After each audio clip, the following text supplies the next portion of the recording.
much, and I'm thrilled to be back with so many great American patriots, which is exactly what you are, who stand for our freedom, vote for our values, and pray to Almighty God. I want to thank a very good friend and one of the conservative movement's finest leader. He really is a leader in many ways. Tony Perkins, he's done a fantastic job. Thank you, Tony. Thank you very much. Let's also express our gratitude to the entire team at the Family Research Council for their 4 decades of outstanding work in defense of the American family and culture and God.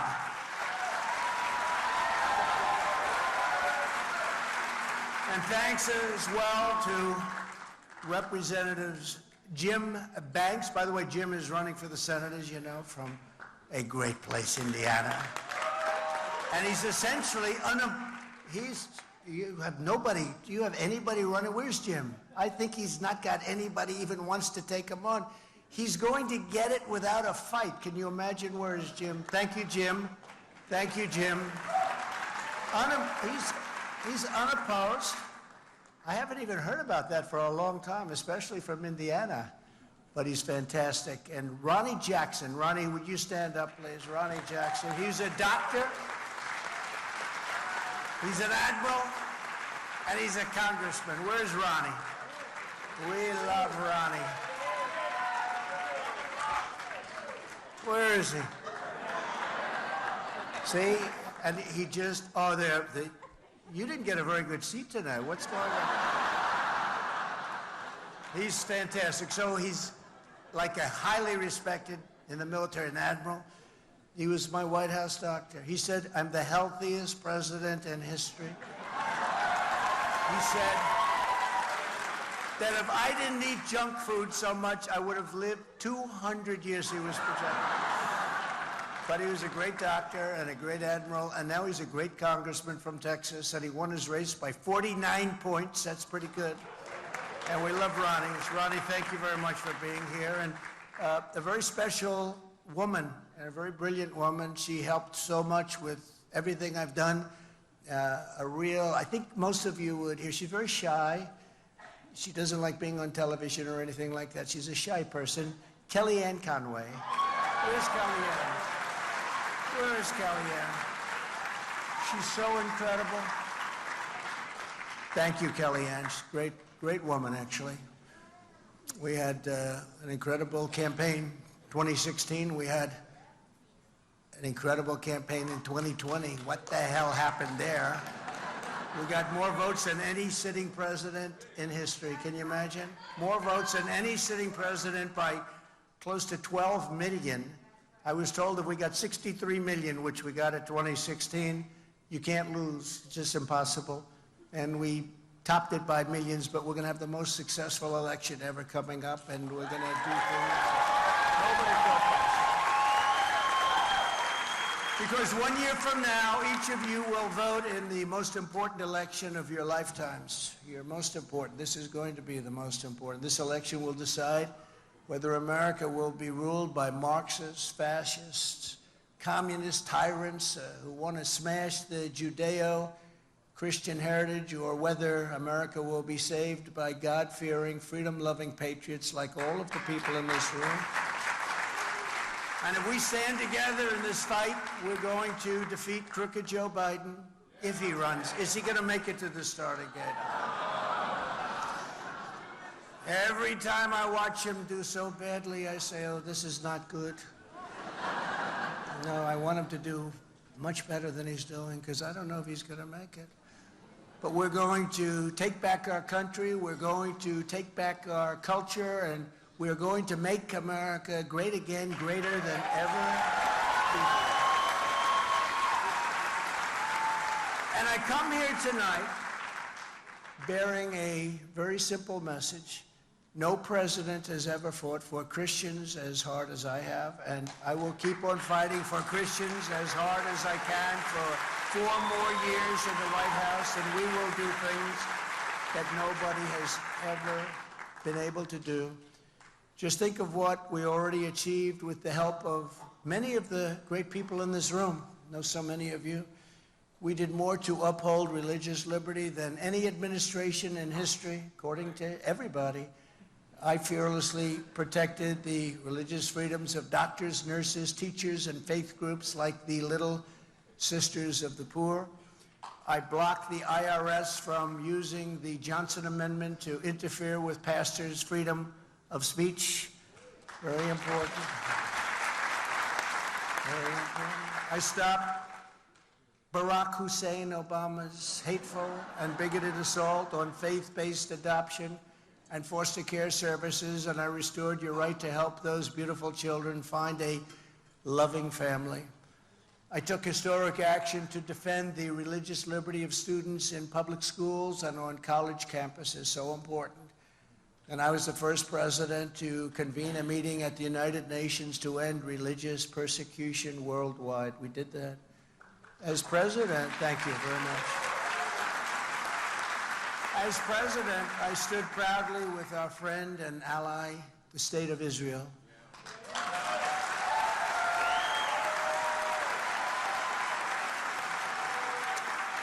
I kept my promise, recognized Israel's eternal capital, and opened the American embassy in Jerusalem.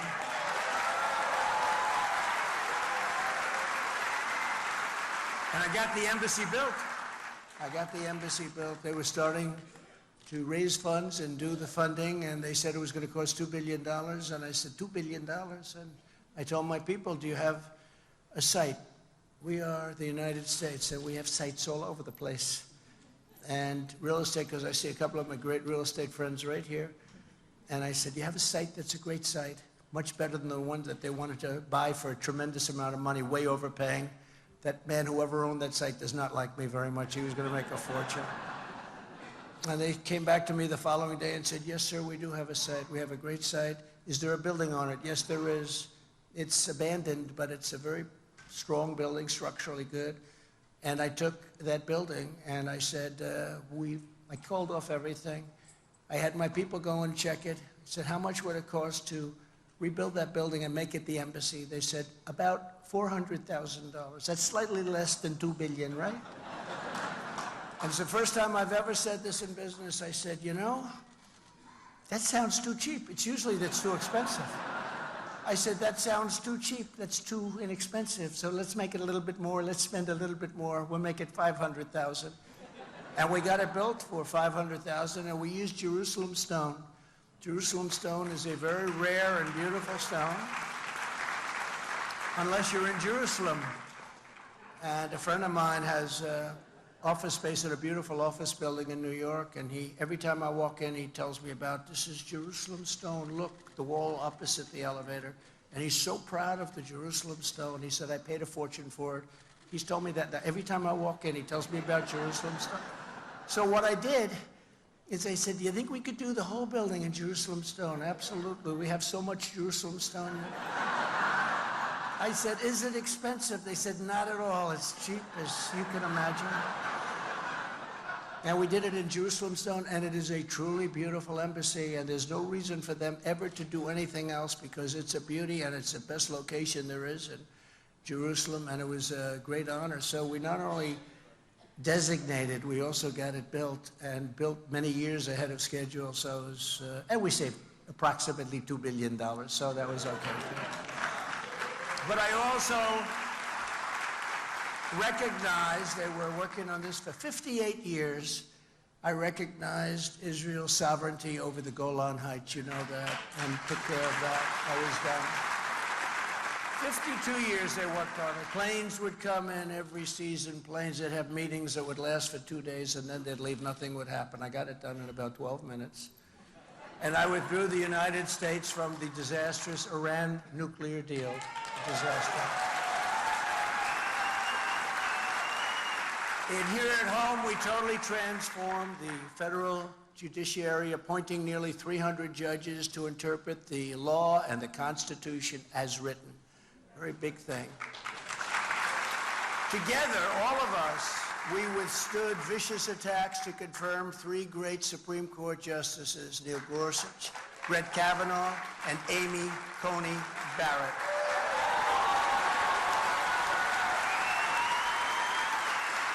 And I'm also very proud to be the most pro-life president in American history. Very proud. Thank you. From my very first day in office, I took action to protect the unborn. I reinstated the Mexico City policy. You know what that is?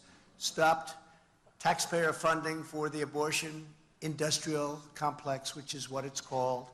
And I was the first sitting president to ever attend the March for Life rally right here in Washington, D.C.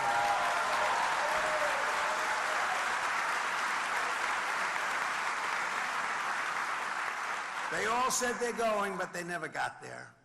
1 year ago, in a victory that conservatives had been seeking for exactly 50 years, those Supreme Court justices, together with others on the court, ruled to end the moral and constitutional atrocity known as Roe v. Wade.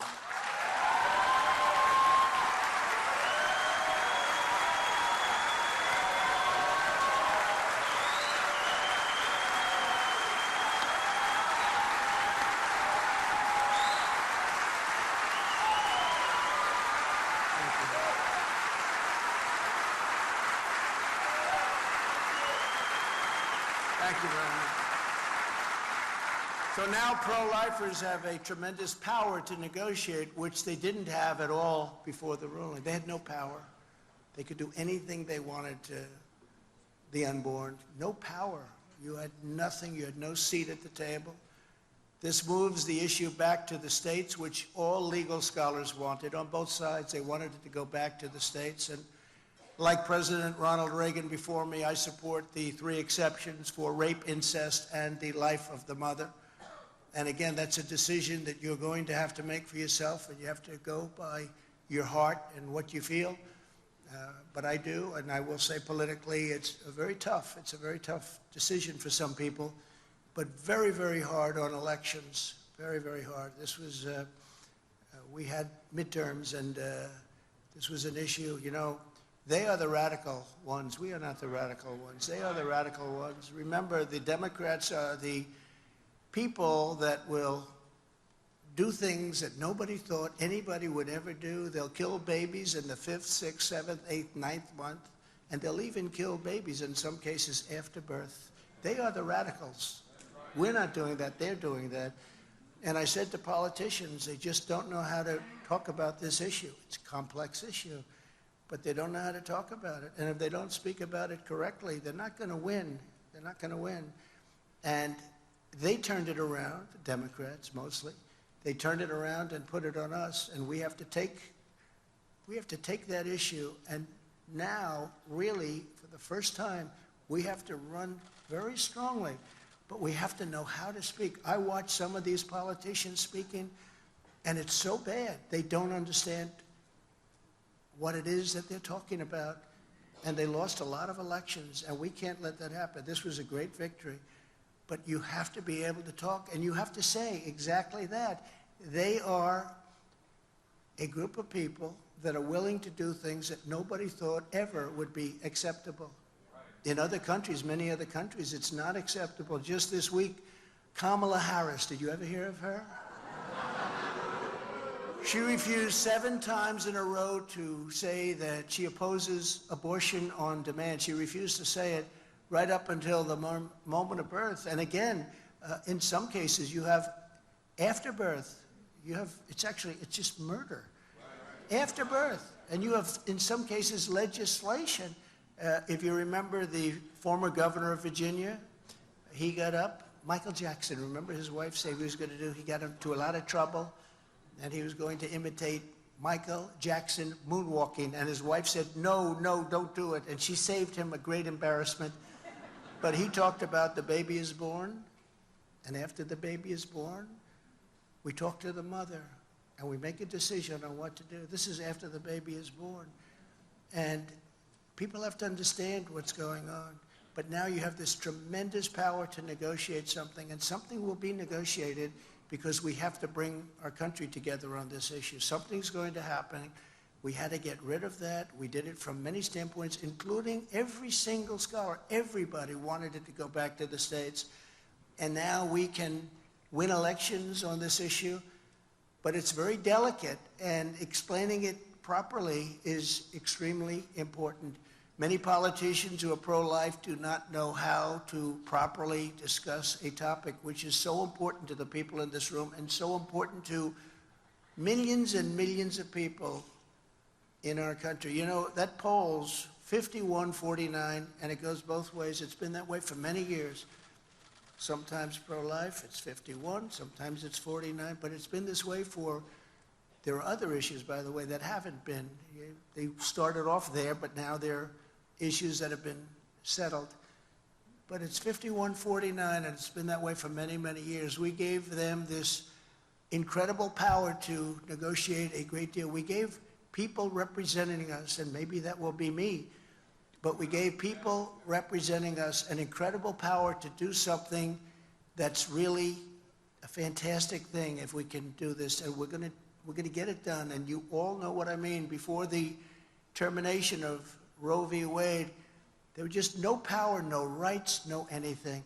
So we're going to do something, because done properly, our nation, after 52 years, can finally come together. It's a very important thing for so many different, from so many different views. And just in finishing on that, and I think it's extremely, it's something we have to say, and something has to be said.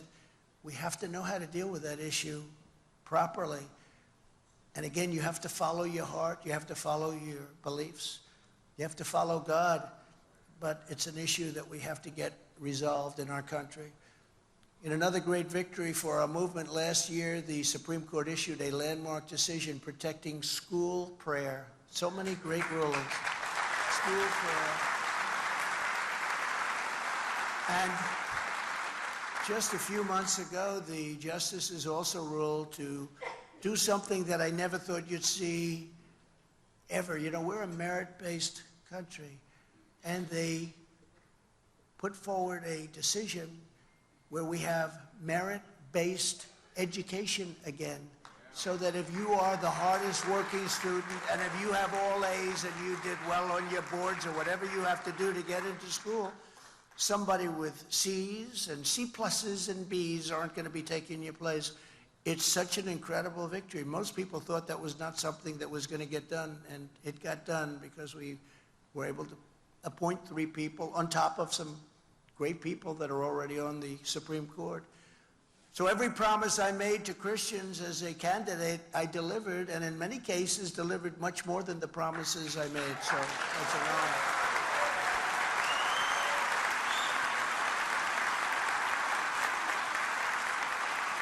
Through 4 magnificent years, I was proud to be your relentless champion for freedom, for life, for liberty, and for the great biblical traditions of Western civilization. And that's what it is. These are great, great traditions. I was honored to get up every single day and do battle on your behalf. Oh, I did battle. You probably read about some of those battles. I'm still doing battle, doing more battle than anybody even understands.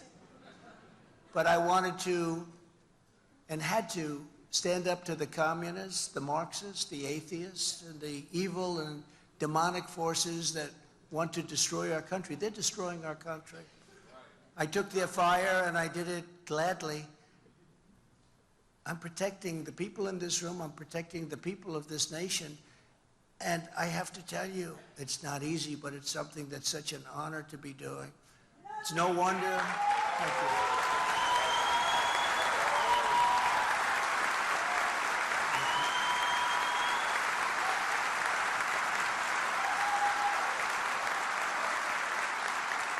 It's no wonder that this very sinister opposition is now tearing down every law and institution to try and stop us from vanquishing them from power forever.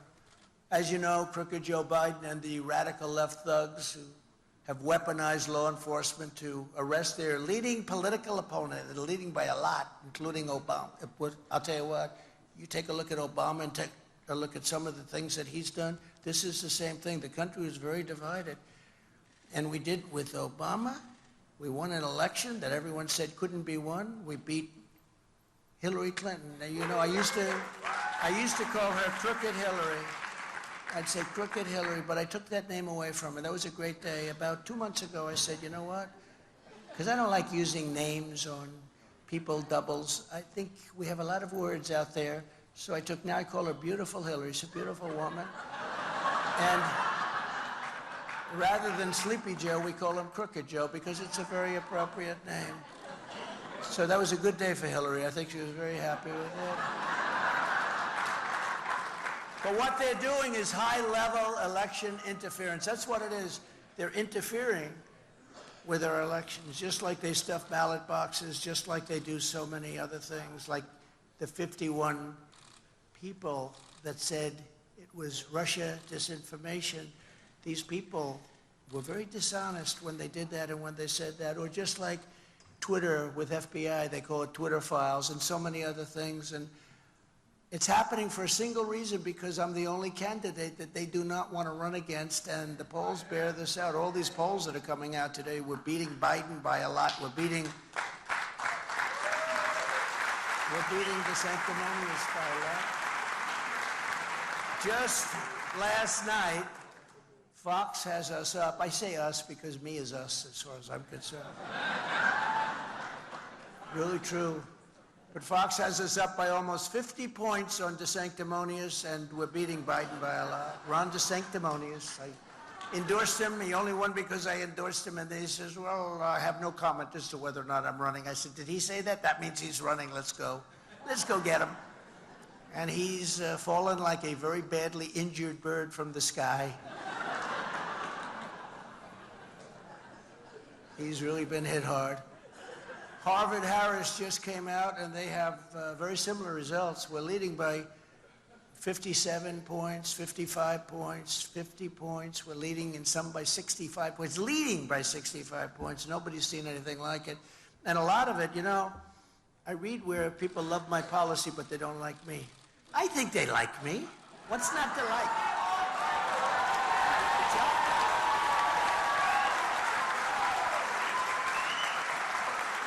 I think they like me. Not just about policy, got to have something else, right? But I think they like me, and I think that I love them. I love the people of this country, and they've gone through a lot. This last period of time has been excruciating.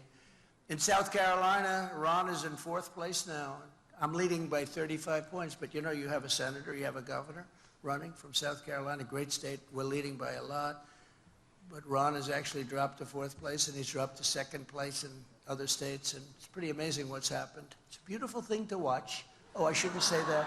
We have religious people. I should not be saying that, right? But religious people want to win. We want to win. And we want to win because we're going to do a great job for the country. We have to finish what we started.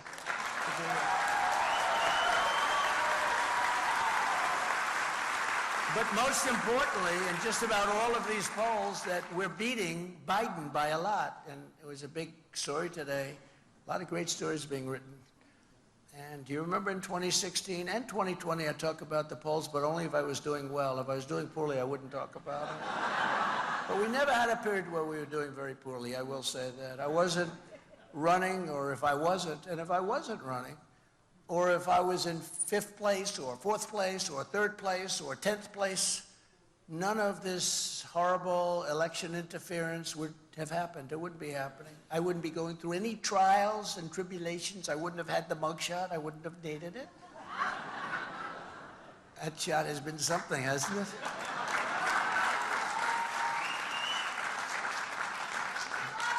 They have sold more T-shirts than any T-shirt ever in history.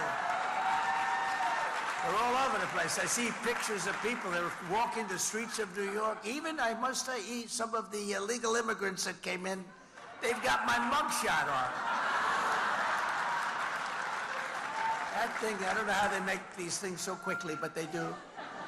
But we become very much a banana republic with what they're doing to our country. We're like a banana republic. We're like a 3rd world country. We did great in 2016, and we won. We did much better in 2020 than we did in 2016. And as I said, getting millions and millions more votes than any sitting president. And we are going to do better in 2024 than we've ever done. And I can tell you, I can tell you that there has never been spirit like this. We had unbelievable spirit in 2016. We had more spirit, even more spirit in 2020. We got many more votes, close to 12 million more votes. That's unheard of. You know, when you think that we set the all-time record for a sitting president, and they told me that two great pollsters, Fabrizio and McLaughlin, they told me that if you get 63 million, which is what I got in 2016, if you get that, there's no way you can lose. We got 12 million more and we lost. We didn't lose. It was a rigged election. It was a rigged election. So they rigged the presidential election in 2020, and we're not going to allow them to rig the presidential election in 2024. We're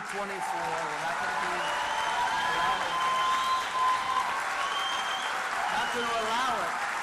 We'll lose our country. We're not going to have a country. Every time the radical left Democrats, Marxists, communists, and fascists indict me, I consider it a great badge of honor because I am being indicted for you. Thanks a lot. I appreciate that.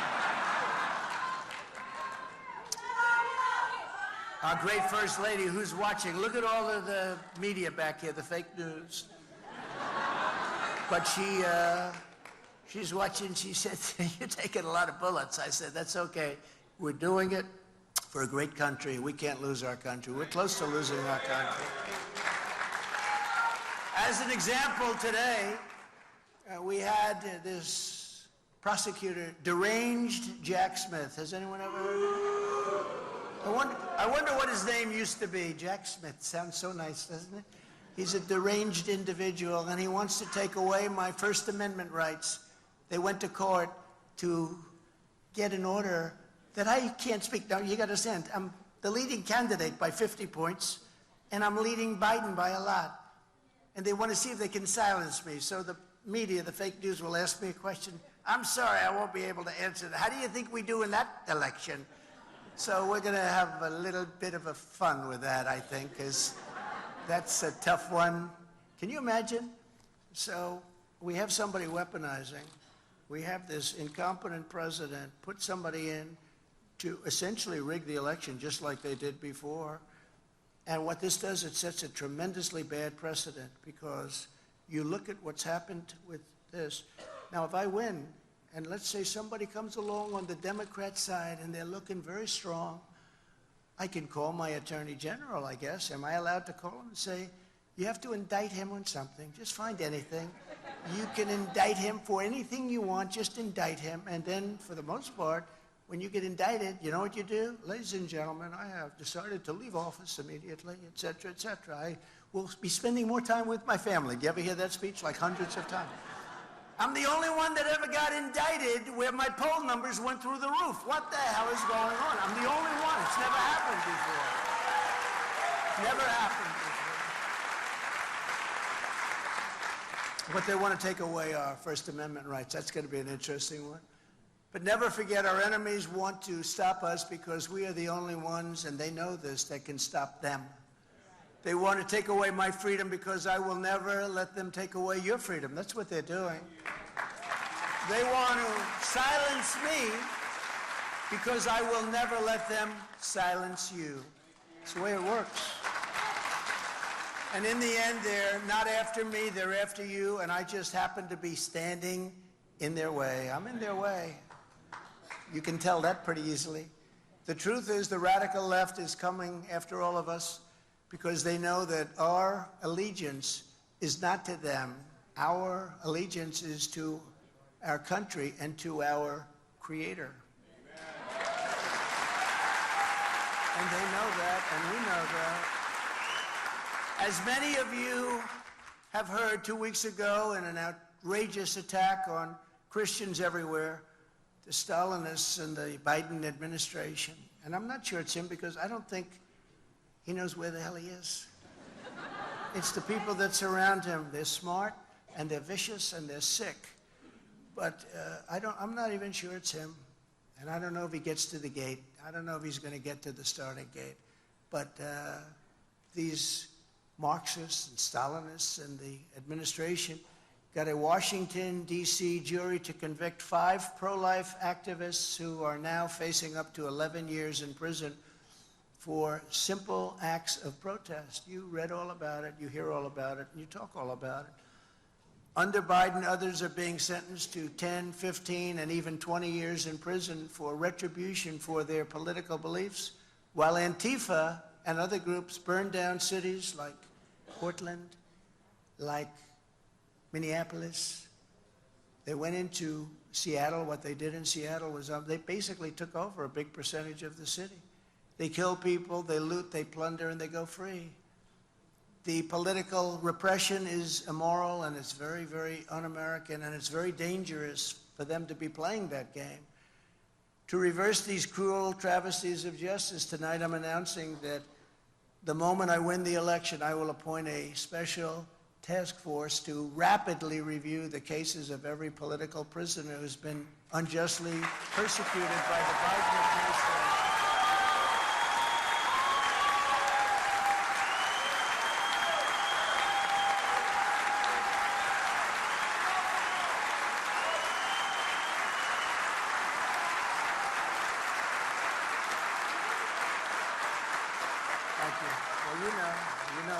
You know what's going on better than anybody, so that I can study the situation very quickly and sign their pardons or commutations on day one. I want to sign them on day one. I want to see what's going on. It's a horrible thing that's happening. 22 years, 18 years, 10 years. It's a terrible thing. There's never been a thing like this happen in our country. Never again will the federal government be used to target the religious believers, and that's what they're doing. They're targeting many people, but also, and in particular, religious believers. Americans of faith are not a threat to our country. Americans of faith are the soul of our country. Very important. They're the soul of our country. When I'm reelected, I will totally obliterate the deep, and I'm going to do this. We fired Comey, we fired a lot of these characters from the FBI, but boy, that deep state is deeper than we thought. Then we had COVID come in, and we had to focus on that, and we did a great job on that, as good as it could be, considering nobody knew what it was. The dust from China came in from the Wuhan lab. I said that right from the beginning. It turned out that was right. I took a lot of heat. It didn't come. It came from caves that were 2,000 miles away with bats. Then they blamed Italy. It came from Italy. Then they said they blamed France. They blamed everybody. Then they even blamed the United States, and we wouldn't let them do that. The horrible destruction of lives and the horrible, what this did to the world. $50 trillion in damage, it's estimated, $50 trillion. And we're going to get to the bottom of it. When I'm reelected, I will totally we're going to obliterate the deep state, the corrupt agencies. The corrupt agencies will be defunded, the domestic spying will be halted, the real criminals will be investigated, and the rogue bureaucrats will be escorted right out of these beautiful federal buildings that we own all over the place. But all of that is only the beginning. Here is just some of the agenda that I'll immediately implement when we become the 47th President of the United States.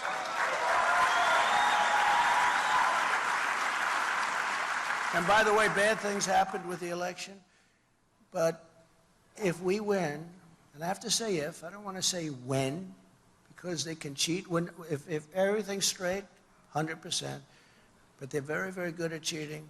If we win, this will be the biggest political victory by far in the history of our country, and better than doing it the more traditional way, because they have shown how bad they are. They have shown what a horrible job they did, whether it was in Afghanistan, the way they withdrew, the most embarrassing moment in the history of our country, or inflation, or the economy, or you can name everything. The woke military. We have a great military, but they're trying to make it woke and destroy it. So many different things. And because of that, I believe that's the reason that we're so popular right now.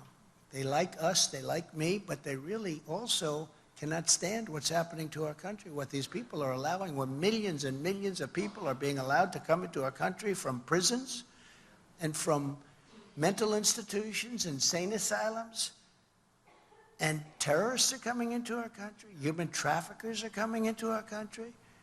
Millions and millions of people, we have no idea who they are. Before I even arrive at the Oval Office, shortly after I win the presidency, I will have the horrible war between Russia and Ukraine settled. I'll get that settled. I know them both very well. It'll be done very quickly. And that war would have never happened had the election not been rigged. That war, all of those thousands, hundreds of thousands of people, that'll be one of the horrible things that you'll be learning. The number of people being killed in that war far greater than what you read. When cities bombed and buildings are collapsing all over the city, they're collapsing. And then they say 2 people were slightly injured today. No. Thousands of people were killed. The numbers are much worse than anybody has any idea. I'll get it settled immediately. I know them both very well. I will get it settled immediately. It would have never happened had the election been what it should have been. And as the Bible says, blessed are the peacemakers. And I was a peacemaker. I was a peacemaker. We got out of Syria. We got out of Iraq. We defeated ISIS. You know, we defeated ISIS, 100% of the ISIS caliphate. I was told it would take years to do. We were fighting them for 20 years. I got it done in 2 months. We got it done very quickly. We have a great military. We have a great military. I go into the story, but we have a little bit of a while to go, and we have a beautiful evening, and we can take our time. But we defeated ISIS. We did something that people said just would take too long, and it won't happen. And we defeated them very soundly. But now they probably start coming back because they see a weak and pathetic administration. Weak and pathetic. I'm the only candidate who can make this promise to you. I will prevent World War III. We're very close to World War III.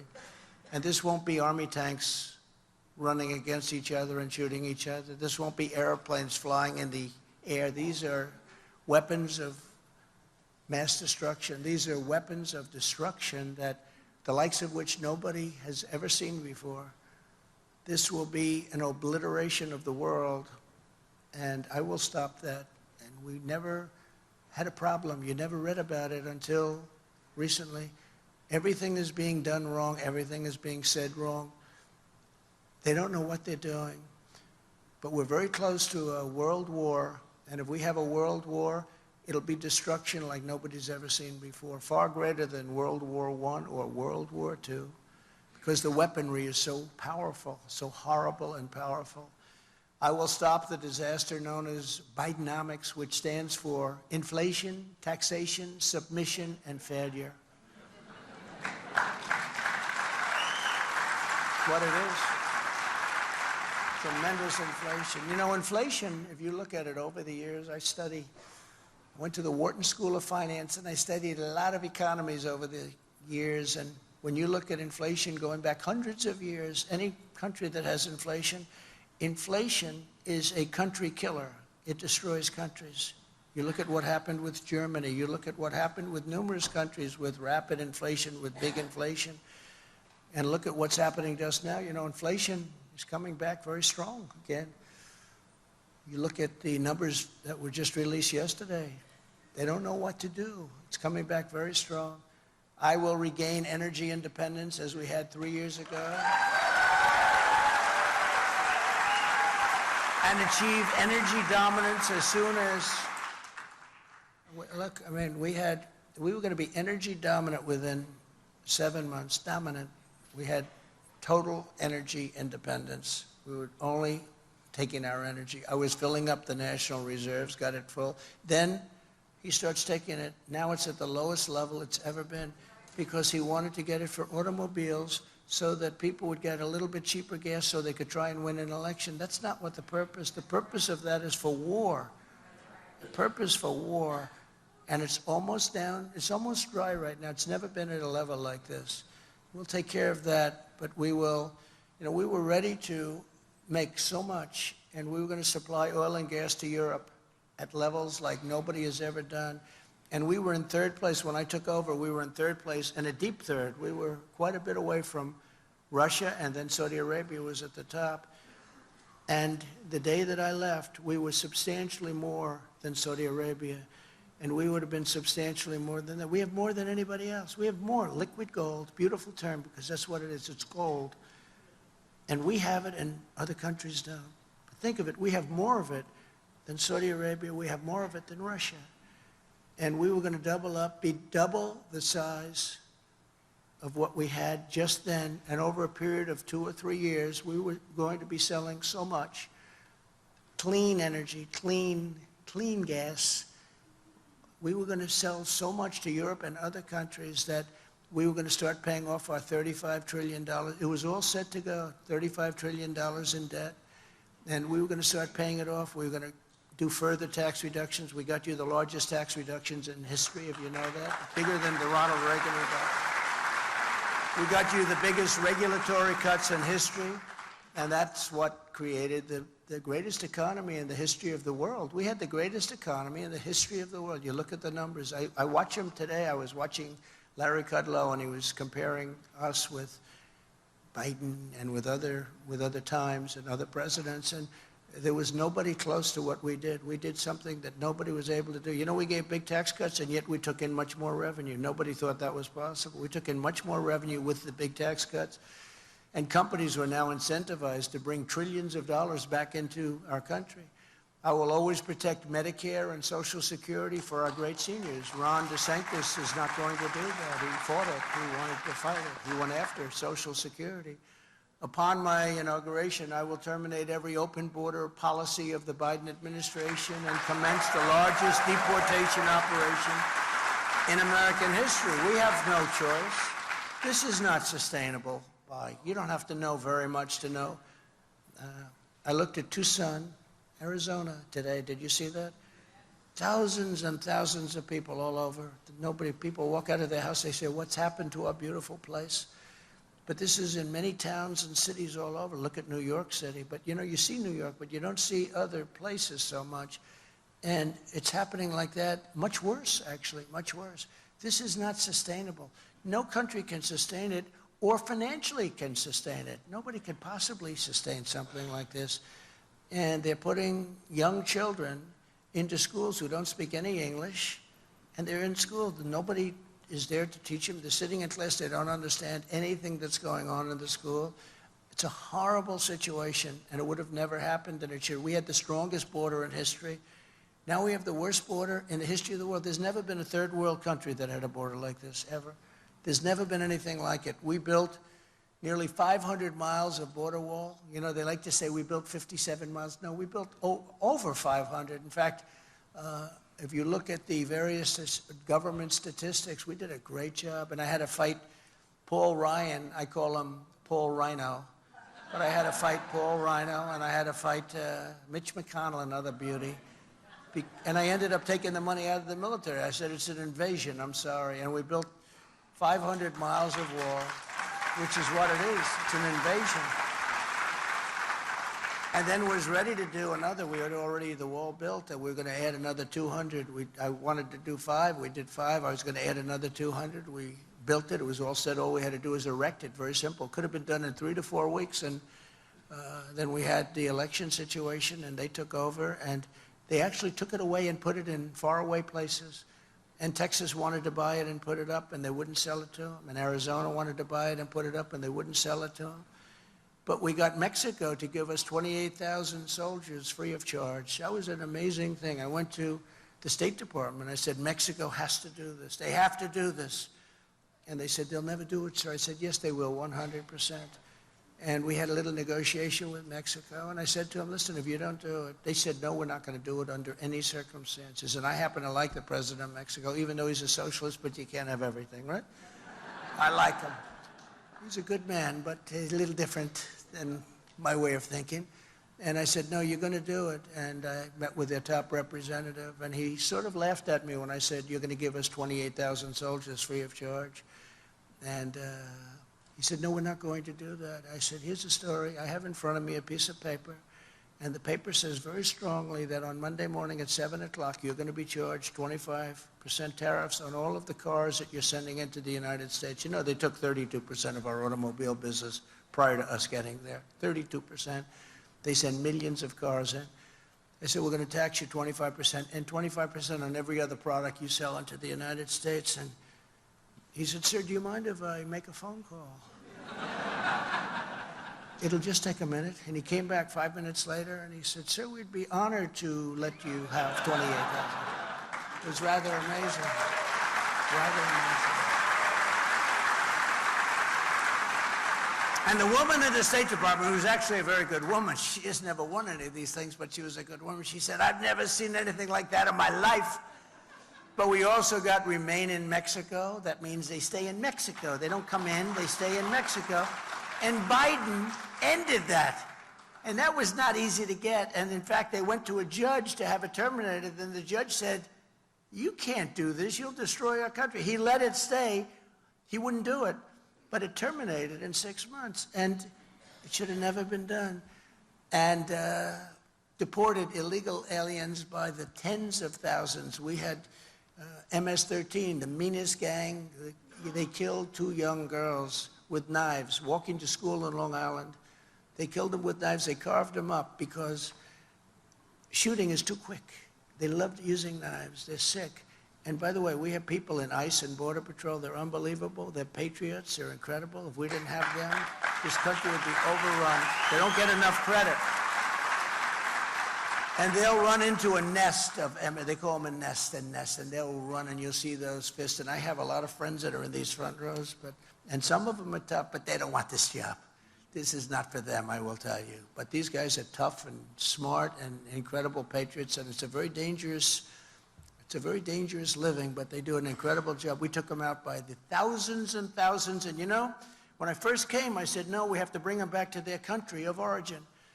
And they said, sir, they won't accept them. Under President Obama, they wouldn't accept them. They would actually put airplanes on the runway so you couldn't land the plane loaded up with gang members and very bad people. Prisoners came into our country. And I said, how much money do we give these countries? Sir, $750 million a year. That's a lot. They said, $750 million. All right, ended immediately. And the next morning, all 3 called me up separately. Sir, there seems to be a miscommunication. What's the problem? I said, you're not taking back your people that came illegally into our country. We want you to take them back. Sir, we would be honored to take them back. We would love to have MS-13 back in our country, sir. Sir, when will the payments start? It's amazing. I mean, we just don't use the powers that we have. We have tremendous economic powers that we don't use. That includes with China. We took in more money with China than anybody. Nobody has ever even come close. We took in hundreds of billions of dollars with China. They were dumping steel, ruining our steel industry. They were doing things that we shouldn't have done. And I put tariffs of 25 and 50% on them, different products coming in. And we took in hundreds of billions of dollars. And those tariffs are still on, you know. Biden doesn't have the courage. There's so much money coming in, and he shouldn't. I guess they're probably trying to end it, but they're not able to because it's just so powerful, so much, hundreds of billions of dollars. No other president took in 10 cents from China. But I will also use Title 42 to end the child trafficking crisis by returning all trafficked children to their families in their home countries immediately. And as Jim Caviezel, who's a great guy, you know who he is? The movie, Sound of Freedom, he said, God's children are not for sale. Very simple. On day 1, I will sign a new executive order to cut federal funding for any school pushing critical race theory, transgender insanity, and other inappropriate racial, sexual, or political content on our children. Easy to do. Easy to do. I will insist on the right of every parent to send their child to the public, private, charter, or religious school of their choice. I will close immediately the Department of Education, and we will move everything back to the states where our children can be individualized in education. And it'll be done with great love for our children. States will do it much better. You know, we're at the end of every list. I don't know if you see this. They have the top 40 nations. We're always at the end. We spend more money per pupil by double and triple of any other nation. And yet we're at the bottom. We will end this horrible Department of Education. We'll keep a few people there just to make sure they're guaranteeing they're going to teach English, just in case we have some rebels. But we're not going to have very much. You'll be able to fit on the stage, I think, the number of people we have. They have office buildings all over Washington, Department of Education. It's ridiculous. And look at the way we're rated. We're rated among the worst. We will have great schools that lead to great jobs and ultimately to great lives. And I will not give 1 penny to any school that has a vaccine mandate or a mask mandate.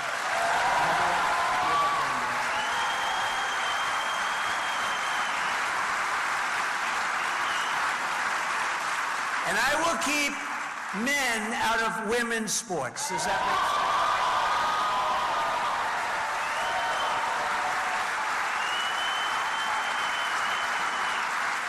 You know, last week they had a weightlifting contest, and a young woman was fantastic. She was a champion, and the record stood for about 18 years. And, you know, they'd put like a quarter of an ounce on one side, quarter of an ounce, and boom, they'd try and do it. The record was beaten by like 150 pounds by a person that had the operation, went in, lifted the weight, and that's a record that's going to stand for a long time. But this is something where they were dealing in ounces, and the record was massively, I mean, just massively shattered. It's so crazy to think about this. It's so crazy what's happening. You look at these swimming records, they're being obliterated. They're being obliterated. And to think that we have to actually justify this, who would have thought 10 or 15 years ago that we have to say this? You have to just say, you know, can't do it, you can't do it. And it's very demeaning to women, by the way, very, very demeaning. And you know, they have women afraid to even talk about it. You have these teams where the women get beaten so badly, and they're afraid to talk about it because it's not politically correct. But it's okay for me to talk about it, and I'll talk about it.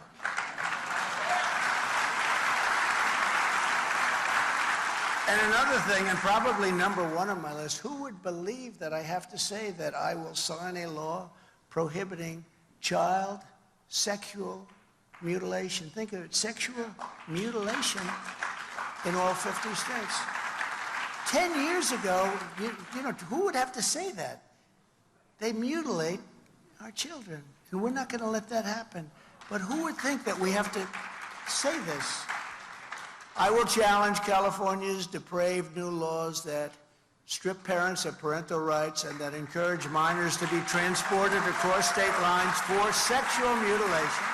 And we will prosecute those involved in this sick California scheme for violating federal laws against kidnapping, sex trafficking, child abuse, and the deprivation of their civil rights. We're going to take care of it. It's crazy what's going on. It's crazy. It's not even believable. You have to mention these things, but you have to, because this is what's happening in our country. I will once again appoint rock-solid conservative judges to do what they have to do in the mold of Justices Antonin Scalia, Samuel Alito, a great gentleman, and another great gentleman, Clarence Thomas. These are great people. And I will fully uphold and continue to uphold, they didn't gain an inch, our Second Amendment. There's tremendous pressure on our Second Amendment. I will bring back free speech in America, and I will secure the integrity of our elections. We have to secure the integrity of our elections. We have to do it. This is what we must do to restore our country to greatness. We want our country to be great again. We had a great country, and over the last fairly short period of time, really did badly with Obama too, I have to tell you. We had to change a lot of things, but you take a look at what's happened to this country in a short period of time. Look at what's happened over the last 3 years. For nearly 250 years, our nation has been propelled by the power of prayer and guided by the hand of God in heaven. It was faith that led the pilgrims across the perilous seas of Plymouth Rock. They came to Plymouth Rock, and that was a long, arduous, and deadly journey. It was faith that moved our founding fathers to change history forever and proclaim that our rights to do not come from anywhere other than from our Creator. And it was unflinching faith that inspired generations of pastors and patriots, chaplains and soldiers, farmers, workers, laborers and pioneers to make America the greatest country in the history of the world.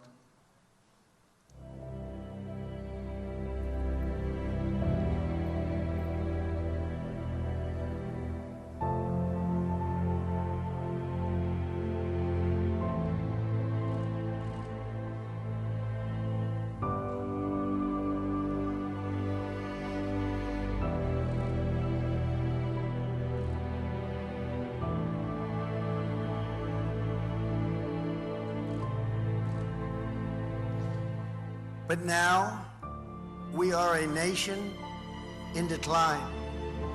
We are a failing nation.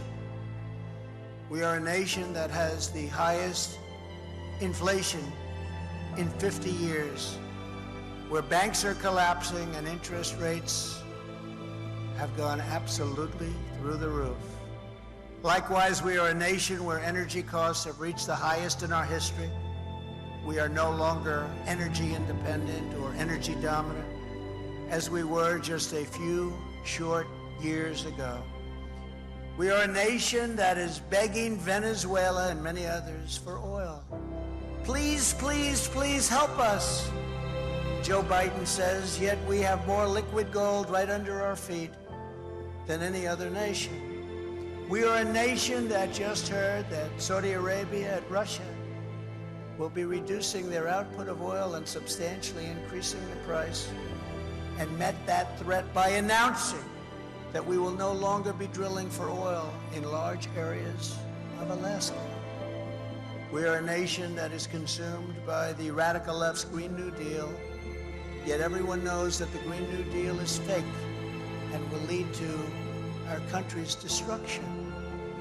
We are a nation whose leaders are demanding all-electric cars, despite the fact that they can't go far, cost too much, and whose batteries are produced in China with materials only available in China, when an unlimited amount of gasoline is available inexpensively in the United States, but is not available in China. We are a nation that wants to force the trucking industry to buy all electric trucks, which would be like going back 50 years because a diesel truck can go 2,000 miles on a tank of fuel, whereas an electric truck can only go 300 miles. That will destroy our supply chain for good. And now we're a nation that wants to make our great army tanks all electric, so that despite the fact that they will not be able to go very far either, fewer pollutants will be released into the air as we blast our way through enemy territory. And we are a nation also that wants to make our fighter jets with a green energy stamp, losing 15% efficiency, but allowing us to keep our enemy's atmosphere clean of pollutants, while we attempt to knock out all of their planes. We are a nation that ended oil exploration and production in the United States just as the price of oil reached an all-time high. What other country would do such a foolish thing? We are a nation that surrendered in Afghanistan, leaving behind dead soldiers, American citizens, and $85 billion worth of the finest military equipment in the world. And we are a nation that allowed Russia to devastate a country, Ukraine, killing hundreds of thousands of people, and it will only get worse. It would never have happened with me as your president, and for 4 straight years, it didn't happen. And China and Taiwan are next. We are a nation that has weaponized its law enforcement against opposing political parties like never before. There has never been anything like this. We've got a Federal Bureau of Investigation that won't allow bad election-changing facts to be presented to the public, and which offers $1 million to a writer of fiction about Donald Trump to lie and say it was fact, where Hunter Biden's laptop from hell was Russian disinformation and the FBI knew it wasn't, but 51 intelligence agents said it was, and they knew it wasn't also, and a Department of Justice that refuses to investigate egregious acts of voting, irregularities, and fraud. And we have a man who is totally corrupt and the worst president in the history of our country, who is cognitively impaired, in no condition to lead, and is now in charge of dealing with Russia and possible nuclear war. Just think of it. We would be in World War II very quickly if we're going to be relying on this man, and far more devastating than any war. There will never be a war. If that happens, there will never be a war like this. It will obliterate everything there is, everybody. It will obliterate every country. We are a nation that no longer has a free and fair press. Fake news is all you get, and they are the true enemy of the people. They refuse to discuss the Biden crime family, but enjoy covering false indictments of Donald Trump, who has done nothing wrong. We are a nation where free speech is no longer allowed, and where crime is rampant and out of control like never before. We are a nation that is allowing Iran to build a massive nuclear weapon, and China to use the trillions and trillions of dollars it has taken from us to build a military to rival our own. And less than 3 years ago, we had Iran, China, Russia, North Korea in check. They weren't going to do a thing against us, and everyone knows it. Now Russia and China are holding summits to carve up the world. And perhaps most importantly, we are a nation that is no longer respected or listened to on the world stage.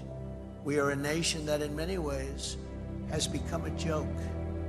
We are a nation that is hostile to liberty, freedom, and faith. We are a nation whose economy is collapsing into a cesspool of ruin, whose supply chain is broken, whose stores are not stocked, and whose deliveries are not coming, whose educational system is ranked at the very bottom of every single list. We are a nation where large packs of sadistic criminals and thieves are allowed to go into stores and openly rob them, beat up and kill their workers and customers, and leave with armloads of goods, but with no retribution, where the authority of our great police has been taken, where their families and pensions have been threatened, and their lives would be destroyed for the mere mention of the words law enforcement. We are a nation where fentanyl and other forms of illegal drugs are easier to get than formula for our beautiful little babies. A nation whose once revered airports are a dirty, crowded mess. You sit and wait for hours and then are notified that the plane won't leave, and they have no idea when they will. Where ticket prices have tripled, they don't have the pilots to fly the plane, they don't have qualified air controllers, and they just don't know what they're doing. We're a nation that has lost its confidence, it has lost its willpower, and it has lost its strength. We are a nation that, quite frankly, has lost its way. But we are not going to allow this horror to continue. 3 years ago, we were a great nation, and we will soon be a great nation again.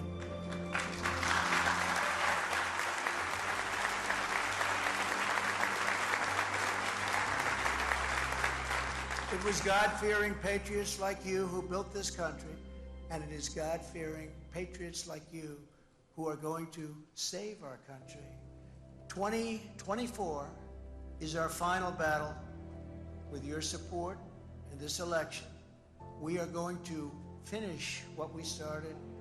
With you at my side, we will demolish the deep state. We will drive out the globalists. We will cast out the communists. We will throw off the sick political class that hates our country. We will rout the fake news media, and we will drain the swamp once and for all.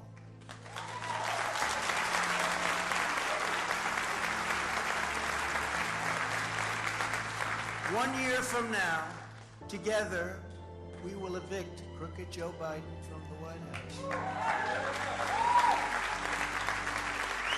And we will take back our country with a righteous and magnificent victory on Election Day 2024. We are one movement, one people, one family, and one glorious nation under God. And together we will make America powerful again. We will make America wealthy again. We will make America strong again. We will make America proud again. We will make America safe again. And we will make America great again. Thank you.